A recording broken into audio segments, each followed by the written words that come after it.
शिलाद का नीला शरीर देखकर मृत्युंजय के मुंह से एक ही शब्द निकला, विषदंत।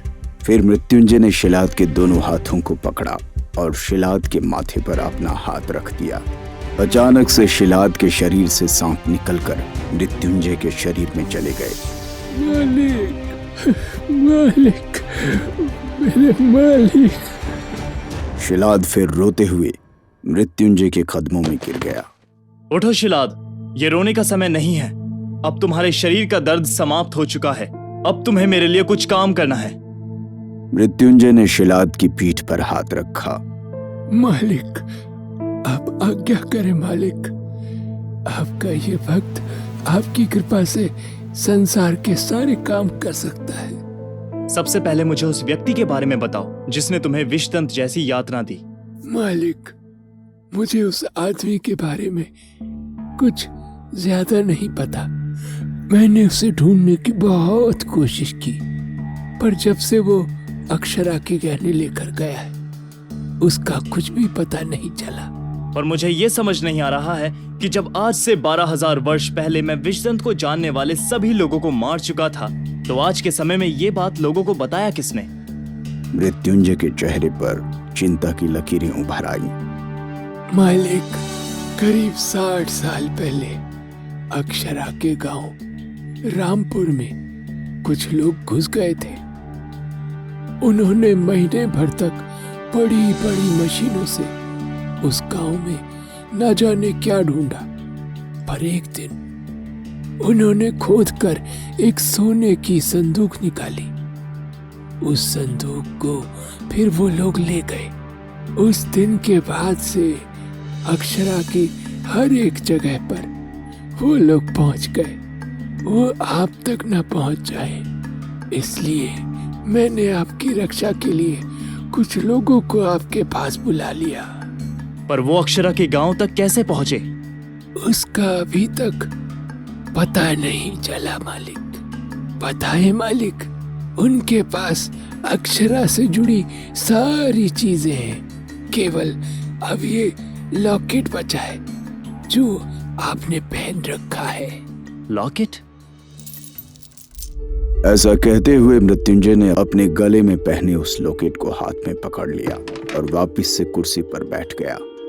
अचानक से यादों का सैलाब मृत्युंजय के जहन में घूम गया। 12,000 साल पहले विषदंत से जुड़े सभी लोगों को मारने के लिए उसने क्या नहीं किया। लगातार 700 वर्षों तक युद्ध किया और उस युद्ध का रिजल्ट था पृथ्वी से विषदंत पूरी तरह खत्म हो चुका था।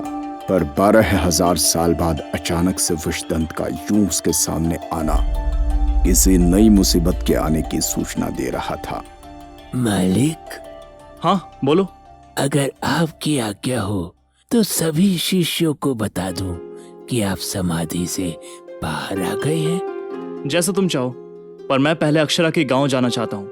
क्या पता विषदंत को जानने वाला मेरे लिए कोई संदेश छोड़ गया हो। जो आप चाहें मालिक, मैं आपके जाने का इंतजाम करता हूँ। शिलाद उठकर बाहर आ गया और उसने बाहर आते ही अपने नौकरों को आदेश दिया, सुनो, मालिक वापस आ गए हैं। जाओ और अनंत लौ को जला दो। अनंत लौ? हाँ बेटा, अनंत लौ। क्या ये वही लौ है जिसके बारे में पापा ने बताया था? हाँ, काश तुम्हारे पापा रुद्र आज अपने मालिक को देखने के लिए जिंदा होते। शिलाद ने ऐसा कहते हुए अपनी आंखें बंद कर ली। दरअसल रुद्र शिलाद का बॉडीगार्ड था। कुछ साल पहले शिलाद को बचाते हुए उसने अपने प्राण त्याग दिए थे। मरते समय रुद्र ने अपने बेटे से एक वचन मांगा था, शिलाद की रक्षा का। तभी से आज तक रुद्र का बेटा यथार्थ शिलाद की परछाई बनकर रहता था। अपने पिता का जिक्र आते ही यथार्थ की आंखें भी नम सी हो गईं, पर वो घर के आंगन में युगों से बुझे पड़े अनंत लो को जलाने के लिए चल दिया। अनंत लो घर के बाहर खुले आंगन में बनी हुई थी। कई दशकों से इसे किसी ने नहीं जलाया था। इसे जलाने का मतलब था दुनिया भर के सभी शिष्यों को अपने पास बुलाना। यथार्थ ऐसा करना नहीं चाहता था, क्योंकि उसे पता था जैसे ही अनंत लो जलेगी लोग आना शुरू हो जाएंगे और फिर शिलाद की रक्षा करना और अधिक मुश्किल हो जाएगा। पर अपने मन पर पत्थर रखकर यथार्थ ने अनंत लो को जला ही दिया। अनंत लो के जलते ही उसकी अग्नि की लपटें रह रहकर आसमान में पहुंचने लगी। न्यूज चैनल्स के लिए ये एक बड़ी खबर थी। हालांकि उन्हें अनंत लो के बारे में कुछ भी नहीं पता था, पर ऐसी अग्नि उन्होंने कभी नहीं देखी थी, इसलिए उन्होंने इसे अपने चैनल्स पर दिखाया। दुनिया के सबसे बड़े बिजनेसमैन अजय भी अपने घर पर टीवी देख रहे थे। अचानक से वो एक टीवी चैनल पर रुक गए। पृथ्वी पर भड़क चुकी है सबसे बड़ी आग। आखिर क्या है राज? किसकी गलती से लगी है ये आग? आइए जानते हैं राजनेताओं के साथ। देखिए, ये विपक्षियों की चाल है हमारी सरकार गिराने की। इस न्यूज को जैसे ही अजय ने देखा, उसने टीवी को म्यूट कर दिया और तुरंत कॉल किया। हेलो, सुना सदानंद? हमारे मालिक मृत्युंजय वापस आ गए हैं। तुरंत मेरी गाड़ी तैयार करो, मुझे अभी शिलाद के घर अनंत लो के पास जाना है। हाँ, तुरंत। क्या कहा? सच में? सही बता, तुझे कैसे पता चला? अभी टीवी पर देखा है, किसी ने अनंत लो जलाई है। इसका एक ही मतलब है, मालिक वापस आ गए हैं। तो रुक, मैं भी सच्चाई का पता करता हूँ। थोड़ी देर बाद अजय का फोन बजता है। सही है भाई, मालिक वापस आ गए हैं। कल रामपुर जा रहे हैं। सभी को बता दे, सभी साथ साथ चलते हैं। सदानंद ने मालिक आने की बात अपने व्हाट्सएप ग्रुप में डाल दी थी और कुछ ही समय में सभी शिष्यों को ये पता चल गया कि उनके मालिक समाधि से बाहर आ गए हैं। उधर विषदंत के महल में सभी इच्छाधारी नाग नागिन रहते हैं। गुरुजी, हमें एक जरूरी सूचना मिली है। क्या बात है? अनंत लो जलने की खबर है। अनंत लो? क्या ये पक्की खबर है? इसका मतलब है मृत्युंजय वापस आ गया है। हाँ गुरुजी, पक्की खबर है। मृत्युंजय की अनंत लो जल रही है। जाओ, मृत्युंजय का खास दोस्त बनकर उस पर नजर रखो। मौका मिलते ही खत्म कर दो उसे। अगले दिन सुबह सुबह मृत्युंजय उत्तराखंड के रामपुर गांव में जा पहुंचा। दरअसल रामपुर से एक रास्ता जाता था जो सीधा अक्षरा के गांव में पहुंचता था। मृत्युंजय अक्षरा के गांव पहुंचा और सीधा उस महल के सामने पहुंच गया जहां अक्षरा रहा करती थी। महल के बाहर सिक्योरिटी गार्ड बैठा था।